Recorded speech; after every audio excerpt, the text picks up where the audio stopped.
10 years ago, I lost the diary I kept through high school, the one where I wrote everything I never said out loud, especially about the one person I hurt most. Yesterday, while checking on the apartment I rent out, I found that same diary on my tenant's nightstand, open, and with new entries written in my handwriting. The tenant swears they've never seen it before, but the latest entry describes something that happened in my life just last week. I teach English at the same high school I graduated from, a full circle I never planned. Most mornings start the same: coffee in a chipped mug that still smells faintly of cinnamon, a quiet drive past the lake, and the low hum of the heater that hasn't worked right since October. My life is small, predictable, and I've made peace with that. After everything that happened back then, peace felt like a luxury. 3 years ago, when my aunt passed, she left me her little duplex on the edge of town, beige siding, ivy creeping up one wall, a porch that moans when you step on the far right board. I keep one unit for myself and rent the other out. It's modest, but it pays the bills. My current tenant, Marina, moved in about 6 months ago.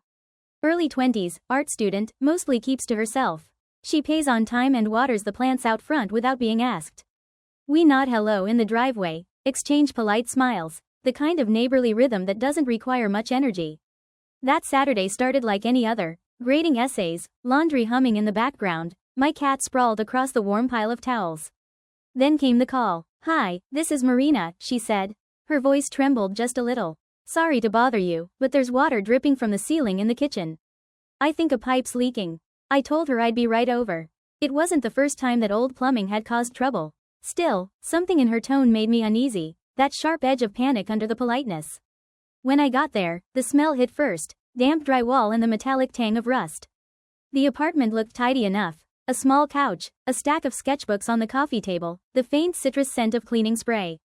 Marina stood near the sink, wringing a dish towel in her hands. Her dark hair was pulled into a messy bun, and a streak of paint ran down her wrist like she'd been working on something before the leak started. "I think it's from upstairs," she said. "It started dripping about an hour ago." I climbed the step stool, pressed my hand against the ceiling, and felt the cold wetness seeping through. "Yeah, looks like a pipe joint. I'll shut off the water and see what I can do." She nodded, but she kept glancing toward the hallway like something else was bothering her. When I asked if she was okay, she just smiled too quickly. "Yeah, just stressed. Deadlines." The maintenance part was simple: turn a valve, tighten a fitting. But when I walked toward the bathroom to check the water pressure, I passed her bedroom door. It was half open. That's when I saw it. A small, navy blue notebook lying on the nightstand. The cover was scuffed on the corner, the elastic band stretched thin, familiar in a way that made my stomach drop. I hadn't seen that notebook since I was 17. I froze. For a few seconds, all I could hear was the steady drip from the kitchen and the faint hum of her space heater. My fingers itched to touch it, to prove it wasn't what it looked like. "Is everything okay?" Marina asked from behind me. I barely heard her. I stepped closer, the wooden floor creaking under my shoes, and looked down. The gold initials pressed into the bottom corner were mine, LAM, faded but unmistakable. I reached for it before I could stop myself. The leather felt warm, as if it had been handled recently. I flipped it open, just enough to see the handwriting. My handwriting. Loopy, slanted, the same way I used to write when I was trying to make my words look effortless. The first page I saw wasn't old. The ink was dark, fresh. The date at the top read 2 days ago. And the entry, it described the argument I'd had with my brother about selling our parents' house. Word for word, the same phrases I'd said in anger. I stumbled back. "What the hell?" Marina stepped closer, confusion clouding her face. "What's wrong?" "This," I said, holding up the diary. "Where did you get this?" She blinked. I don't know.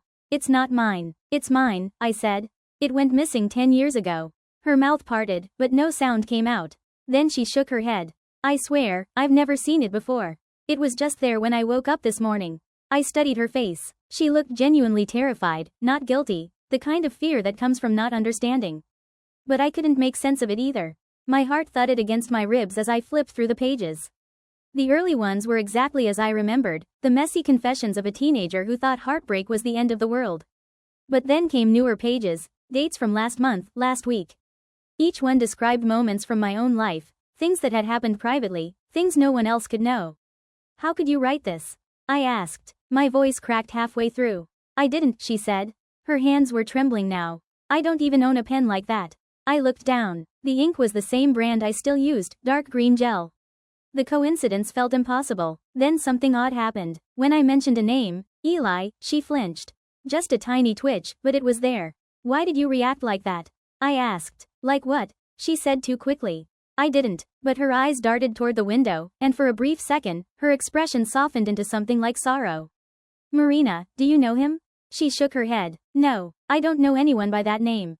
The silence stretched until the only sound was the ticking of the wall clock. I could feel the weight of the diary in my hand, heavier than it had any right to be. Finally, I said, I'm taking this with me. She didn't argue, just stepped aside, eyes wide, as if she was relieved to see it leave. Outside, the air smelled like rain and cold earth. I clutched the diary against my chest as I walked back to my place, my fingers numb from the chill. Every step echoed with questions I couldn't answer. How had it found its way here? Who was writing in it, or what? When I reached my front door, I hesitated before turning the key. The porch light flickered once, casting my shadow long across the boards. Inside, the house felt too quiet. I placed the diary on the kitchen table, next to my coffee mug, and stared at it like it might start writing on its own. I told myself I'd read only a few pages, just enough to understand. But deep down, I already knew this wouldn't end with understanding. It would end with remembering. And remembering was the one thing I'd spent 10 years trying not to do. When I got home that night, the diary sat on my kitchen table like it was waiting for me. The air smelled faintly of rain through the cracked window, and my hands trembled when I touched the worn leather cover. I'd told myself I'd only glance at it, just to make sure the handwriting really was mine, but the moment I opened it, I fell back into the world of my 17-year-old self. The pages were familiar and foreign at once. Blue ink that had faded to gray, loops of letters that used to feel like armor. I could almost smell the pencil shavings from my old desk, hear the late-night hum of my parents' refrigerator. I started reading from the earliest entries, the ones about Eli. Eli had been my best friend since middle school. We shared everything, music, secrets, the kind of inside jokes that can only survive adolescence. The diary reminded me of that night behind the gym, when I told a story that wasn't mine to tell, and it spread through school like wildfire. I wrote about how Eli stopped answering my messages, how I saw him across the cafeteria and he looked through me, like I was already a ghost. I turned the page, and that's when the air changed. The newer entries looked identical to my teenage handwriting, but the ink was darker, fresher. The date at the top was from 2 months ago. My stomach tightened. It said, asterisk, I saw Eli at the old bus stop again. He looked older, but the same sadness in his eyes. He didn't recognize me. The words blurred as I read them twice, 3 times. I whispered, that's impossible. My cat, Tilly, brushed against my ankle, her fur warm and grounding, but I still felt cold. No one else could have known about that bus stop. It was where Eli and I used to skip class, sharing fries and daydreams about leaving town. Another page. Asterisk, he never left. I think he's waiting for you to finish what you started. The penmanship was eerily precise, down to the way my lowercase g *s looped back on themselves. I slammed the diary shut so hard that dust puffed from the edges. Okay, I said out loud, trying to steady my breathing. Okay, this is just some elaborate prank. But who would care enough to prank me about something no one else knew? I stared at the ceiling until the shadows shifted into dawn. By morning, I decided there was only one way to find out if any of it was true. I had to go back to where it began. Eli's old house stood at the end of Maple Street, half hidden behind overgrown lilacs. The porch sagged, and the paint peeled in strips like sunburned skin. When I pushed open the gate, it squealed in protest. Hello? I called. My voice sounded small. Inside, the air was thick with dust and the smell of wet plaster. My flashlight beam caught on cobwebs and the faint shimmer of old wallpaper. Each step echoed up the staircase like a question. In what used to be Eli's room, I found boxes stacked against the wall. One of them had my name scrawled across the top in barely legible marker. My throat went dry. I knelt and opened it.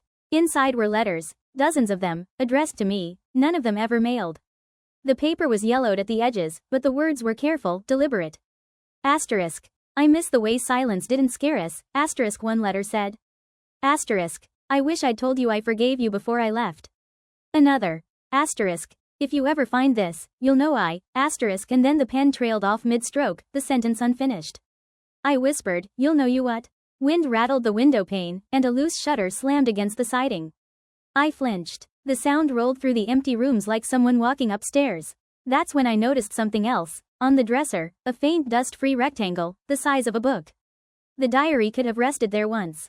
I pulled out my phone and called Marina, my tenant. She answered on the second ring. Marina, it's me, I said, trying to keep my voice steady. We need to talk about that diary. There was a pause. You went back to that place, didn't you? She said softly. How did you? I'll be home in an hour, she said. Wait for me. She hung up before I could ask more. By the time I got back to the apartment, the sun was low, painting the hallway orange. Marina was sitting at the kitchen table, her dark hair pulled into a messy bun, the diary between us like evidence. I didn't lie, she said before I could speak. I really didn't know it was yours at first. Then how did you get it? She looked down at her hands. A thrift store, about 5 years ago. It was in a box of used books. I opened it, and I don't know, I felt something, like it was calling me. That sounds crazy, I said, but my voice lacked conviction. I know. She gave a small, sad smile. But I couldn't throw it away. Sometimes, when I was lonely, I'd read a few pages. And then one day, there were new entries. I thought I'd written them in my sleep, but the handwriting wasn't mine. I leaned closer. Why didn't you tell me when you moved in? Because I didn't understand it either. And because of Eli. The name hit me like a slap. You know about him? She hesitated, then nodded. He was my brother. The room tilted. No, that can't be. Eli never mentioned a sister. I was younger. He left when I was 12. I don't think he wanted you to know about me. He was protective. Her eyes glistened. When he disappeared, I found some of his things in a storage locker. That diary wasn't there, but I recognized your name. I think he wanted you to have it back. I sat down hard. The chair creaked beneath me. You said he disappeared. What do you mean? He went missing the same summer you lost the diary. No note, no trace. My parents thought he ran away. And you think the diary is connected? I don't just think it, she said quietly. I've seen it. It writes itself sometimes, when someone close to him is stuck, when they can't forgive themselves. I tried to laugh, but it came out shaky. So you're saying this thing is haunted by regret? Maybe not haunted, she said. Maybe it's just unfinished. The silence that followed was thick enough to touch. Outside, rain started to fall, tapping against the window. I need to see it happen, I said. I need proof. Marina nodded. Then keep it tonight. But whatever you do, don't close it if it starts to write. That night, I placed the diary on my nightstand. The house was still. Even Tilly had curled up in another room, as if she didn't want any part of this. The rain had stopped, leaving the air heavy and electric. I meant to stay awake, but exhaustion pulled me under. When I opened my eyes again, it was 3:14 a.m. The moonlight spilled across the floor, pale and cold. The diary was open. My heart thudded. I sat up slowly. The pen I'd left beside it rolled toward the edge, as though nudged by an invisible hand. Words were appearing across the page, my handwriting, line after line, describing me sitting up in bed, watching the diary write. I could hear the faint scratch of the pen, though no one held it. I whispered, Eli? The pen paused mid-stroke, and the air seemed to hold its breath. Then the letters began again, but this time the style changed. The loops softened, the tilt different. It wasn't my teenage scrawl anymore. The final line formed slowly, like it wanted me to feel every stroke. Asterisk, you can forgive yourself now. I touched the ink. It was still wet, but cooling. The room felt lighter, as if something unseen had exhaled. I waited for more words, but the pen rolled to a stop. I whispered into the quiet, Eli, is that you? No answer. Only the soft hum of the refrigerator in the next room and the rhythmic tick of the clock. I didn't sleep again that night. Instead, I watched the ink dry, the message glowing faintly silver in the moonlight. By morning, the words had faded slightly, like they'd been absorbed into the paper. But the peace that settled in me, that stayed. Still, one thought kept pulsing in the back of my mind. If Eli had written to tell me to forgive myself, then where was he now? And more importantly, what else did the diary still have left to say? I drove to the apartment just after sunrise, the sky still bruised with leftover night.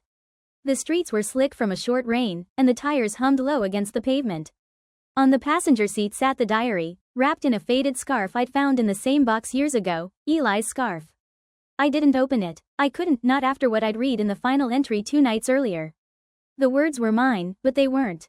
They felt like a voice trying to leave me gently. When I reached the building, the front gate was propped open. Marina was already waiting by the steps with a small suitcase beside her. She looked lighter somehow, as if the weight she'd carried in her eyes since the first day we met had finally decided to rest. You came, she said, smiling in that quiet, knowing way of hers. I said I would, I replied. My voice sounded thin, almost winded. You're really moving out? She nodded. It's time. I think he's done waiting. The way she said he made my stomach tighten. I didn't ask who. We both knew. Inside, her apartment was stripped bare except for the faint outlines where picture frames had hung. The air smelled faintly of lavender and dust. Sunlight poured through the window and caught on the particles drifting between us. It looked like time hanging still. I brought something, I said, unwrapping the scarf. The diary lay there, edges worn to velvet softness, its cover darker now, as if it had soaked in every secret we'd spilled into it. Marina's breath caught. You found it. I did, I said. And I think it's yours now. She reached out, fingers trembling, then stopped short of touching it. I shouldn't, it's yours. Maybe once, I told her. But not anymore. There was a silence so deep I could hear the hum of the refrigerator down the hall. She finally took the diary, cradling it like something fragile that could still bite. I read the last pages, I admitted. They weren't mine, but they felt like they were speaking to me. Marina looked up sharply. You saw the one about the window light? I nodded. Yeah, the morning light on the sill, the same one Eli used to sit under when he drew. Her eyes filled but she didn't cry. She only nodded, slow and steady, as if confirming a truth she'd already made peace with. I think he wanted you to know, she whispered. That he forgave you before you even asked. The sound of her voice was soft enough that it nearly vanished into the hum of the room. I had no words, only that dull ache behind my ribs that comes when forgiveness finally lands. She closed the diary and tied the scarf around it again. I'll take it home. My mom still keeps his things. Maybe she'll understand what this means. I smiled, though my throat burned. It belongs there. We carried her suitcase down together. The morning had brightened fully, and the wet pavement reflected the sky like liquid glass. A bus hissed to a stop across the street. Will you be okay? I asked. I already am, she said, stepping into the light. You will be too. She boarded without looking back, and somehow that felt exactly right. Watching the bus pull away, I realized I wasn't waiting for an answer anymore. The wind lifted, cool against my face, carrying the faint scent of rain and lavender. For the first time in years, I let myself breathe all the way in. 3 weeks passed before the letter came. No return address, just my name written in that same soft tilt I'd seen on the final diary page. The envelope smelled faintly of cedar and something faintly floral, lavender again, or maybe memory playing tricks. I sat at my kitchen table for a long time before opening it. The paper inside was thick, textured, like it had been torn from an old journal. Thank you for remembering, asterisk it read. For forgiving, for letting go. No signature, no hint of who had written it. But the handwriting, I knew it too well. It was mine, and yet not mine, exactly like before, rounded in the places my letters were sharp, calm where mine tended to shake. I read it again and again until the words blurred. There was no fear this time, no need to rationalize. Just a deep, quiet certainty that whatever had been trapped between those pages was finally free. Outside, the afternoon light slanted through the blinds, striping the table in gold. Dust floated lazily in the air, catching on every tiny movement. I thought about how many hours I'd spent chasing proof of who was writing, proof of what was real, and realized none of it mattered now. I pulled a clean notebook from the shelf, one I'd bought years ago and never used. The cover still smelled like new paper and glue. I slipped the letter inside the front pocket, not to hide it, but to keep it close. For a moment I just sat there, pen in hand, listening to the rhythmic tick of the kitchen clock. Each second sounded like a heartbeat too patient to rush me. Then I started to write. Not to the past this time, not to ghosts or to guilt, but to the living. To Marina, maybe. To myself. To the version of Eli that still existed in the lines we'd drawn together. The first words came slow. Today the light on the windowsill was beautiful. Simple, almost nothing. But they were mine, truly mine, and that felt like a beginning. I wrote about the smell of rain on pavement, the way the city sounded when you stopped fighting it. I wrote about forgiveness not as something you earn, but as something that finally stops breaking you open. After a while, I realized the sun had shifted, painting the room in a late afternoon amber. Shadows stretched across the floor like calm water. The world felt startlingly ordinary, and that was the strangest part of all, how peace could look so plain. A small knock startled me. It was the mail carrier again, handing over a thin parcel addressed to Resident.